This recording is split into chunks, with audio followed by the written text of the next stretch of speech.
sou Bebeto Abrantes, diretor, roteirista, documentarista, e estou participando do É Tudo Verdade de 2021, a mostra competitiva de curtas com o filme João por Inês. Esse filme ele é feito basicamente com imagens do acervo da família Cabral de Melo, né? Eu conheci esse acervo em 2002, quando eu lancei o meu média-metragem sobre o João Cabral. Embora seja média-metragem, ele participou de vários festivais de longa, né? Tem 54 minutos, intitulado Recife, Sevilha, João Cabral de Melo Neto, né? Eu até, me preparando aqui para o nosso papo, eu dei uma olhada no Recife, Sevilha, e o João por Inês tem 9 minutos e meio, praticamente, né? E existem 2 minutos desses 9 minutos e meio que estão no filme, o resto são imagens inéditas, né? O meu pai, no dia a dia, que tinha que trabalhar, ele era, assim, bastante mal-humorado, ele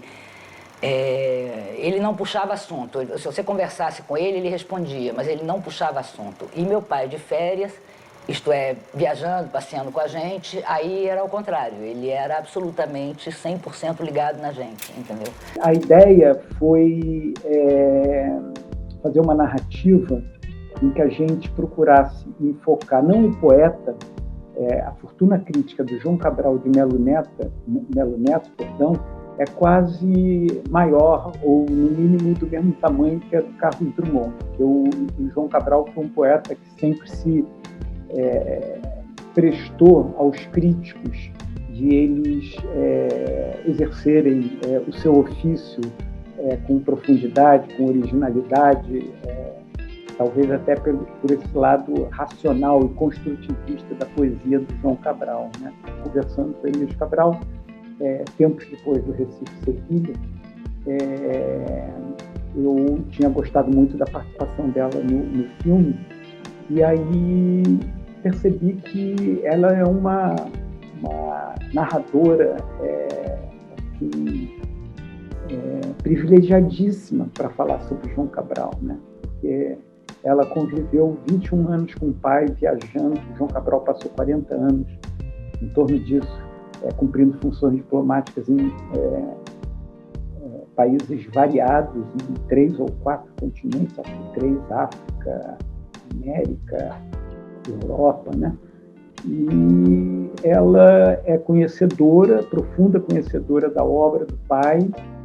Ela se tornou, nos últimos anos, uma escritora. Ela lançou 2 livros, A Literatura como Turismo e O que Vem ao Caso.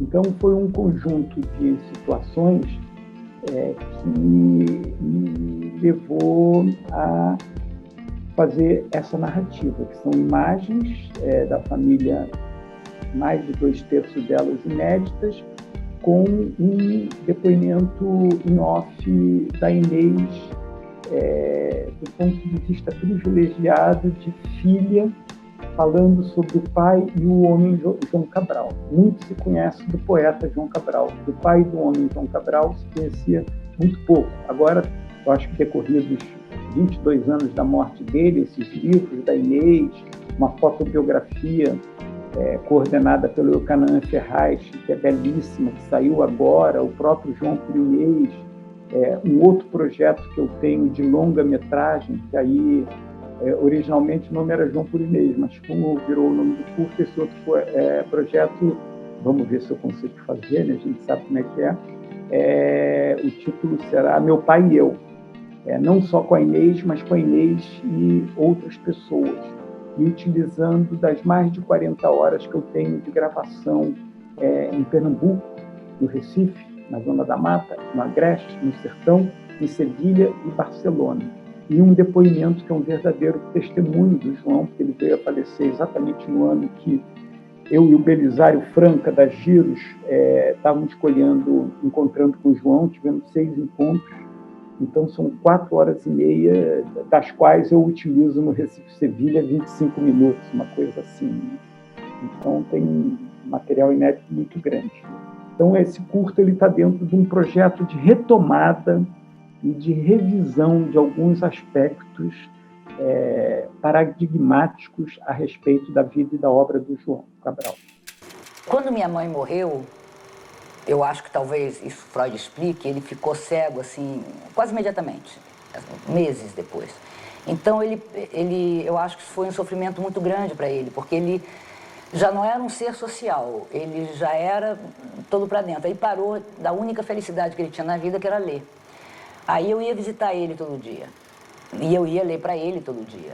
Então, para mim foi algo assim como maravilhoso, porque de repente eu passei a ler coisas que eu nunca teria lido se eu não tivesse tido que ler para ele. Então foi mais ou menos como ter João Cabral dirigindo minhas leituras. Eu acho que tem essa atitude política e tem também uma atitude dramatúrgica, estética, de estilo, de estratégia documental, que é exatamente esse ponto da cultura do remix. A gente não tem uma cultura do remix, uma cultura de retornar aos acervos e retrabalhá-los, ressignificá-los. Aliás, essa é uma das características do documentário contemporâneo brasileiro. Desde Marcelo Mazagão, que fez Aqui Estamos, Por Vós Esperamos, uma coisa assim, o nome do filme dele, né?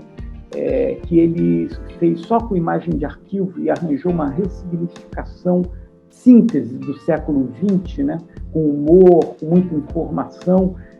Posteriormente, o Eduardo Escorel tem feito um trabalho de ressignificação de arquivos, João Moreira Salles tem feito, né, no Intenso Agora, e mesmo, pode-se dizer também, no Santiago, né, porque ele filmou e o filme ficou pronto 13 anos depois, quando você já poderia considerar ele um arquivo, um acervo, né? Então, eu li, algum tempo atrás, num site americano que trata exatamente da cultura do remix, ele dizendo que no século XXI, uma das principais faixas de produção audiovisual iria ser exatamente o remix e a ressignificação de arquivos. Só que com a pandemia, com a dificuldade de se gravar, só que com o pandemônio está desmontando o cinema brasileiro desde... Não começou no Bolsonaro, não começou no Temer, entende? Então, só que com esses dois aspectos, cresceu muito a importância e se tornou quase uma necessidade você fazer essa revisita a acervos e procurar, a partir dessa ressignificação, falar do tempo presente. Eu acho que tanto João Curinês quanto esse projeto, é apenas um projeto, Meu Pai e Eu, que é um projeto de longa, né? Também com uma participação chave da Inês, mas não só restrita a ela, né? E não apenas com material do acervo da família, pelo contrário, aí vai ser com material do acervo das Giros, filmes, que foi por onde eu fiz Recife Sevilha, e em 2001 eu filmei quase 50 horas em Pernambuco e Espanha. Essa é uma tendência que nos próximos anos ainda vai se incrementar mais ainda vai se intensificar. E aqui no Brasil tem essa coisa importantíssima de a gente passar a aprender a dar valor ao patrimônio material e imaterial, como são os filmes, a literatura e todas as formas de expressão humana. Apesar de dizerem, o poeta sem alma, apesar de dizerem que ele é racional, ele era racional escrevendo, mas nas entrelinhas tem ele, o pai que eu conheci.